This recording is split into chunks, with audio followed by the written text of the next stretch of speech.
मेरे प्रिय आत्मन, आज हम अ, अरहत और बोधिसत्व में क्या अंतर है, इस विषय पे बात करेंगे और जानेंगे इन दोनों में हमारे लिए कौन सबसे ज़्यादा उपयोगी है, बेहतर है। तो आइए इस विषय को शुरू करते हैं। वीडियो को एंड तक देखें ताकि आपको कोई डाउट न रहे, कोई कंफ्यूजन न रहे और आपका धारणा, कॉन्सेप्ट स्पष्ट हो सके, क्लियर हो सके। तो सबसे पहले अरहत्त की बात करते हैं। अरहत्त एक इनलाइटेंड व्यक्ति है, बोधिसत्व बुद्धत्व को प्राप्त व्यक्ति है। तो वो अपने लिए सफिशिएंट है, एक स्टोन बुद्धा की तरह। वो जो भी भाव करेंगे, जो भी उनकी चाहना है, वो जीवन काल में उनके अपने लिए आपको प्रकृति पूरा कर देगी। और चूंकि वो इस लोक से ऊपर उठ गए हैं, इनलाइटमेंट को प्राप्त कर लिए हैं, तो उनको अपने लिए कुछ पाना नहीं है और वो सब चीज़ प्राप्त कर लिए हैं। तो वो जीवन में वो दूसरे को जगाना भी अहंकार समझते हैं। तो इसलिए वो दूसरे को भी जगाने के लिए नहीं जाते हैं। तो उनका कहना है कि गुरु बनना भी एक अहंकार है। तो वो अपने लिए तो सफिशिएंट है, लेकिन हमारी जो स्थिति है, तो हम तो सोए हुए व्यक्ति हैं। तो हमारे पास में काम, क्रोध, लोभ, ईर्ष्या, द्वेष सभी बाकी है। इच्छा, आकांक्षा, पूरा महत्वाकांक्षा जीवन का शेष है, बाकी है।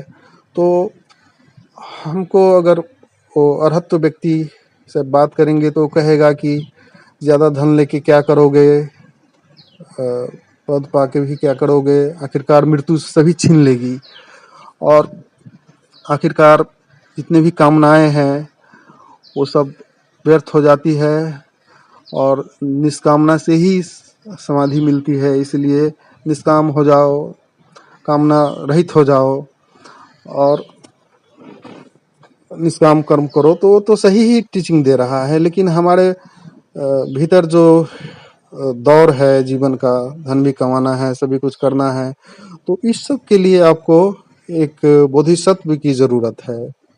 और बोधिसत्व वह है जो आपको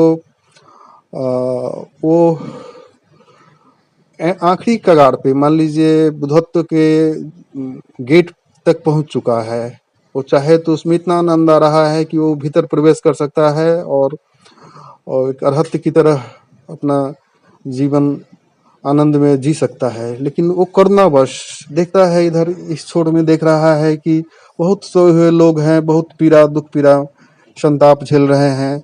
तो उनको जगाने के लिए वो महावीर का जिन सूत्र आप अध्ययन करेंगे तो उसमें दिया गया है, वो 12वें स्थान, गुण स्थान पे रुक जाते हैं। वो चाहे तो 14 में प्रवेश कर सकते हैं, लेकिन वो करुणा बस, जो दूसरे को जगाना है, दूसरा आदमी पीड़ा में है, उसको जब तक मैं ले न आऊँ यहाँ तक और साथ साथ ही प्रवेश करूँ, उसके लिए रुक जाते हैं। तो उनको उस पॉइंट पे खड़े हैं जहाँ पे वो दोनों अनुभव ले रहे हैं। तो वैसे व्यक्ति जो है बहुत उपयोगी है आपके लिए। और उनका कहना है कि हमारे भीतर करुणा है, इसके लिए हम दूसरे को जगाते हैं, दूसरे को, सोए हुए व्यक्ति को जगाना चाहते हैं, दुख पीड़ा से उनको खींचकर यहाँ लाना चाहते हैं जहाँ आनंद है। तो वो बहुत ज़्यादा उपयोगी व्यक्ति होता है बोधिसत्व। तो वो आपके लिए आपको चोट करेगा और आपको कभी प्रवचन के माध्यम से, कभी आपको जीवन में कोई लेसन सिखा के, उनका एक ही उद्देश्य रहता है कि सत्य की मार्ग की तरह कैसे हम उनको अग्रसर करें, कैसे हम दूसरे को परमात्मा की तरफ उनका यात्रा बने, परमात्मा की खोज की में लगे मनुष्य। और इतना पीड़ा में है, तो अगर ये परमात्मा की खोज में लगेगा, ये भी इस पॉइंट पे पहुंच जाएगा, इस ऊंचाई पे पहुंच जाएगा और ये भी साथ साथ इनको भी लेके मैं प्रवेश करूंगा। तो ये बोधिसत्व का महा करुणावान होते हैं। कहते हैं कि हजारों अरहत आते हैं तो एक कोई बोधिसत्व होता है। तो वह बोधिसत्व जो है वो महादयावान महाकरुणावान है, और जो हमारे आपके लिए वो अपना उतना आनंद को उतना सुख को वो अभी वंचित करके रखा है, और आपके लिए वो मेहनत कर रहा है, संघर्ष कर रहा है कि इसको भी मैं ले चलूं परमात्मा के राह में, परमात्मा की तरफ यात्रा इनको भी कर दूं, सत्य की ये भी खोज इसमें जाग जाए, परमात्मा की खोज इसमें भी पैदा हो। तो इस आकांक्षा इस से भरे हैं। तो ऐसे लोग हमें दुश्मन मालूम पड़ते हैं कि हमारा नींद को जगाते हैं, जो हमको अहंकार को तोड़ते हैं और सत्य का दर्शन कराने के लिए हमको वो काम करते हैं। तो ये है बेसिक डिफरेंस एक अरहत्व में और एक बोधिसत्व में। कहने को तो दोनों जागृत है भी, लेकिन ये अरहत्व जो है वो कहते हैं कि दूसरे को जगाना भी अहंकार है, स्वयं हो जाओ। हाँ, इससे बड़ा एग्जाम्पल क्या हो सकता है। और हजारों हजार 10,000 लोग जब अरहत्व होते हैं तो कभी कोई एक महाकरुणावान महादयावान कोई बोधिसत्व होते हैं के रूप में आते हैं। तो वो बोधिसत्व वह है जो आपको अपने आप के लिए आपके जीवन में कैसे प्रकाश आए, कैसे रोशनी का आपको दर्शन हो, अंधकार से आपको कैसे प्रकाश की तरफ ले जाए, वही जो गुरु का काम है वही करते हैं। तो ये बोधिसत्व है जो महान है। ऐसे अरहत्व भी दोनों का एक ही, दोनों बुद्धत्व को उपलब्ध हैं, दोनों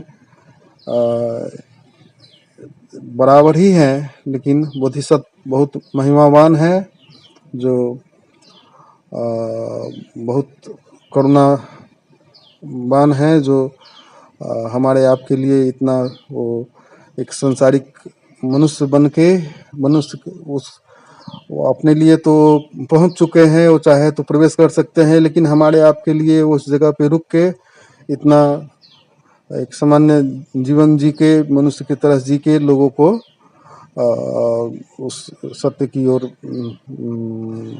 धकेलने का, उसकी ओर